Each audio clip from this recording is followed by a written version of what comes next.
We had a wonderful time on our recent Norwegian Dawn cruise. On any cruise, things can go good and things can go bad. So we're going to explore both of them today. We want to share our hits and misses with you from our June 2019 Canada-New England cruise aboard the Norwegian Dawn. Hi, I'm Matthew. And I'm Susan. Welcome to our channel.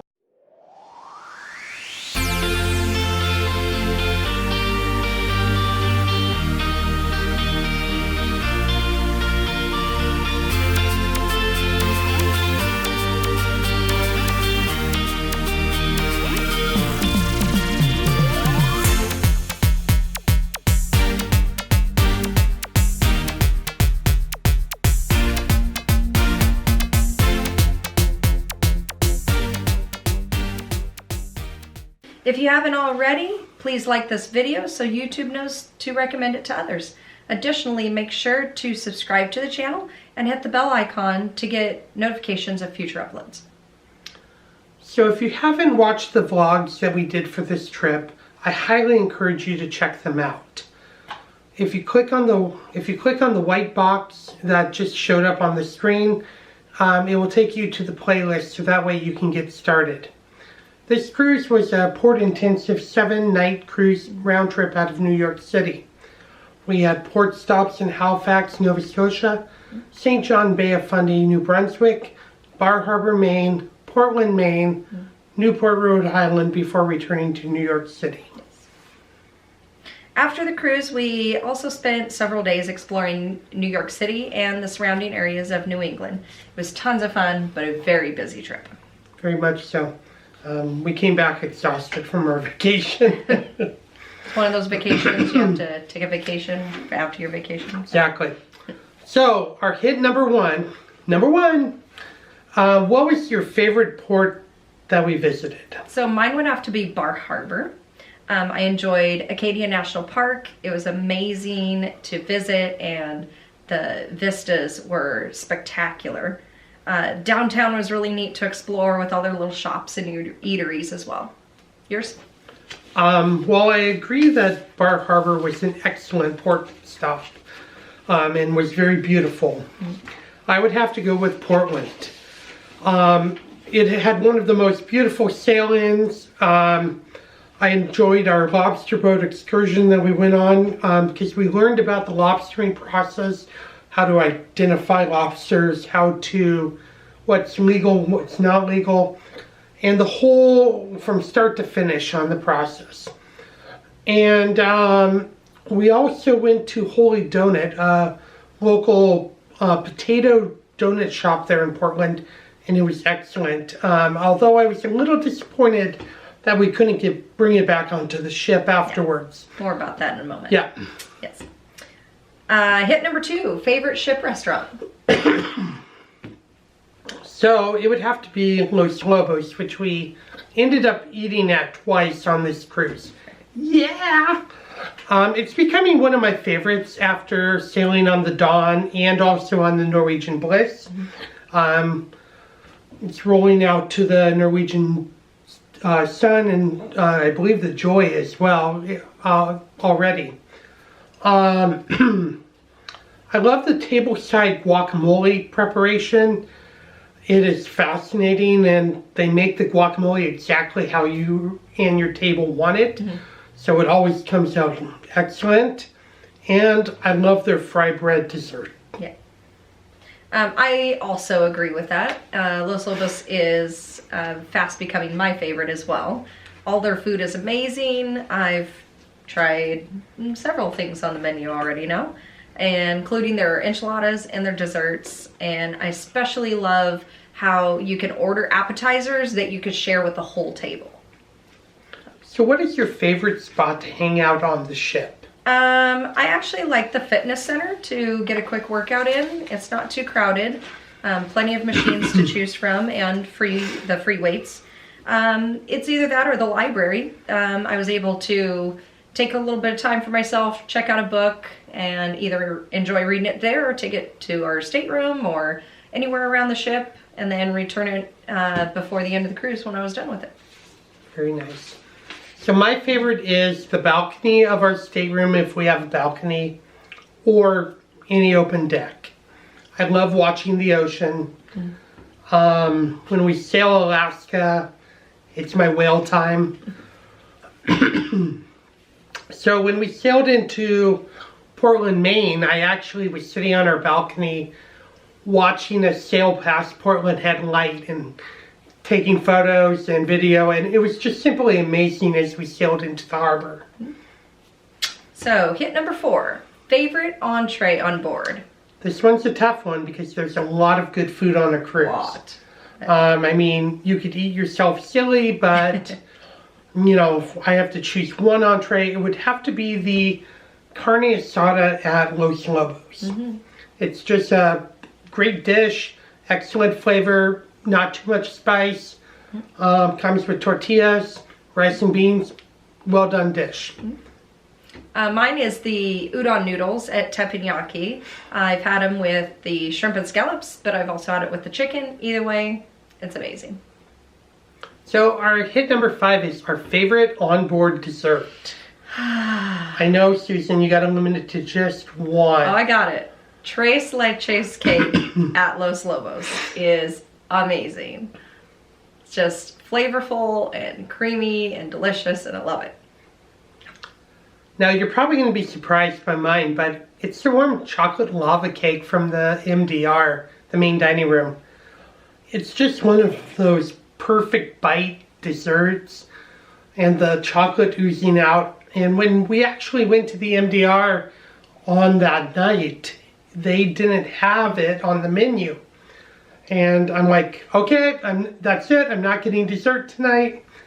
And the maitre d' of Aqua really stepped to the plate and got one made specially for me. So thank you. It was really special that night. Now, let's talk about our misses. So miss number 1 was the time schedule for dining. This cruise only had one sea day, and we had a time change going from Eastern Daylight Time to Atlantic Daylight Time on the only sea day.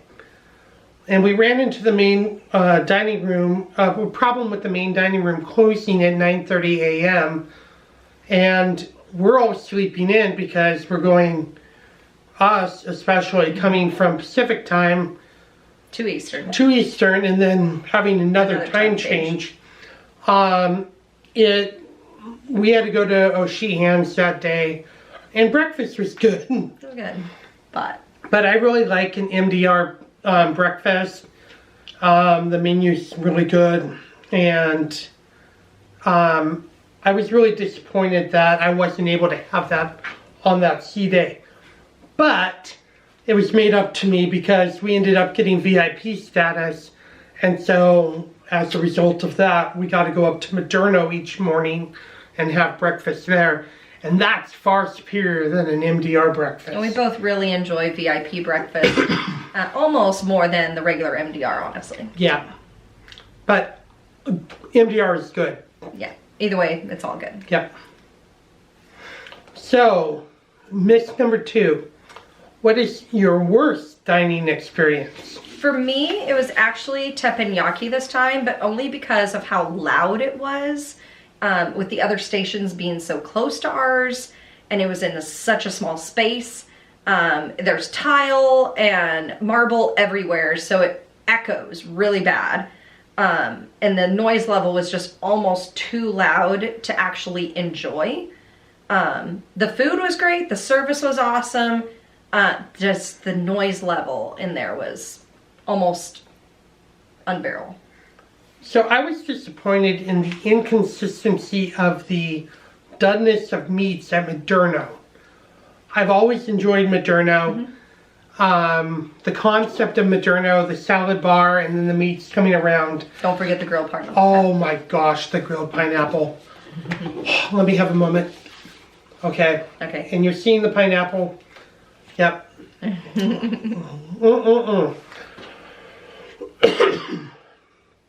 So going back to the doneness, several of the pieces were overdone, but then several of the meats came out underdone. One example of this is the bacon wrapped sirloin, which is one of the best cuts of meat that they offer at Moderno. but the bacon wrapping around it wasn't cooked all the way, so it was kind of raw.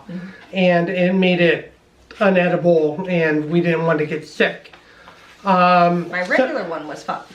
Several of the other meats also came out very raw on the inside, such as the leg of lamb, and others were just tough to chew. And it was by far our worst Moderno experience of all our cruising. We've done at least 4 or 5 of them. Try 8 or 9. Or more. And so I will give it another chance when we are on a boat that has it, hoping that it's a one-off and, you know, it wasn't a systematic change. Right. So miss number 3, security inconsistencies at the ports. Okay, so at 4 of our ports, we had security checks when we got back onto the ship. So you would go through, show your ship card and your ID, and they would let you back up the gangway, and then you would put your stuff through the security belts there on the actual ship. In Portland, Maine, security was done on the dock by local security people, and they took an ultra hard stance based on what Norwegian told them. So normally you're able to bring back some baked goods, you know, like donuts, cupcakes, other pastry items that you get from like a local bakery or something like that. Like Holy Donut. Yes. Unfortunately, at Portland, they're like, nope, you can't bring those back on.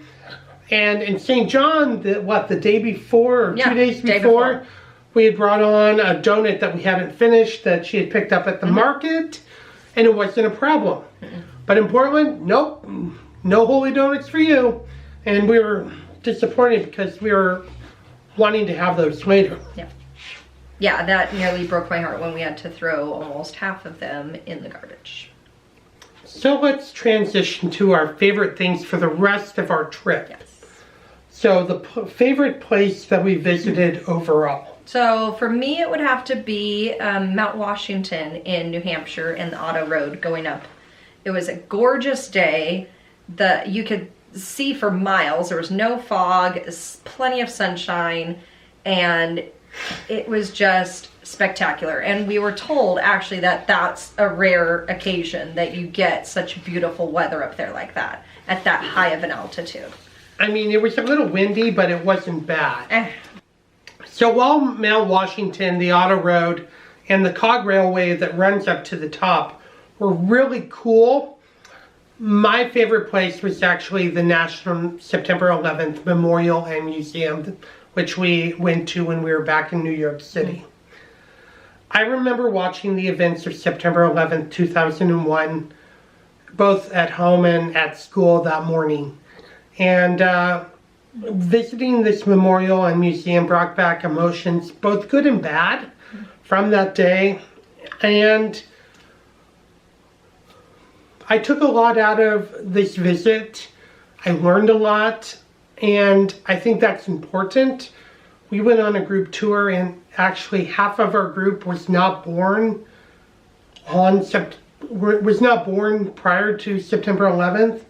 And so our group guide kind of had to change the way she talked about it because the members of the guided tour were not alive and therefore had no frame of reference to the events that occurred. So, Matthew, would you like to reveal to us which lobster roll was your favorite? Okay, so I had 3 lobster rolls on the cruise. I had one in Halifax, in St. John, and also in Bar Harbor. The lobster roll that I had in Bar Harbor was the largest pieces of actual lobster in the roll, but it was a cold sandwich, which I didn't really like. It was actually harder for me to eat that way. So my choice comes down to the 2 lobster rolls that were actually hot when I got them. The filling on both of those lobster rolls were very similar, so the bread kind of set it apart. So my favorite lobster roll on this cruise, drum roll please, was the one that I had in Halifax. But my favorite lobster dish of the entire cruise was not a lobster roll. It was actually the lobster burger that I had in Newport, Rhode Island. A burger patty, but it had lobster meat over the top. The total flavoring of that burger was just simply amazing. So if I had to choose number one lobster dish, I'm going to choose that one. Susan, what was your favorite lobster dish? Too many to choose from, honestly. You got to choose one. I really enjoyed all of them. But if I had to choose just Yes, one, you do. You just have to choose one. it would have to be the lobster and crab roll that I had out at St. Martin's when we drove out there after renting the car from our port of call in St. John, New Brunswick. So the final thing that we're going to talk is, what, if anything, would you change about this trip if we had to do it again? So for me, two things. Number one, I would have bought the week-long pass to the thermal spa on board the ship. I really enjoyed having that available to me on our Alaska cruise aboard the Jewel here a couple of years, say last year. June 2018. And I really missed having that available to me this time around. So next time, got to take advantage of that. Number two, I would have gone to dinner at Cagney's and enjoyed that, and was really bummed when we had to miss out on that. I will admit, when I went on my recent Norwegian Bliss cruise, Cagney's was really good. I'm sure. Be looking for those vlogs soon. So the one thing that I would change is not being sick on board. I developed a leg infection as we traveled to New York City, and I wanted to do so much more exploring of the ship and the ports, and I just wasn't able to do that because of my body going, nope, you're done, you need a rest. But I got plenty of sleep in, unfortunately. Well, thank you for watching our hits and misses video of the NCL Dawn. If you enjoyed this video, again, please hit the like button. Remember to subscribe. And don't forget to hit the bell icon for notifications on future videos. Until next time. Have a good day.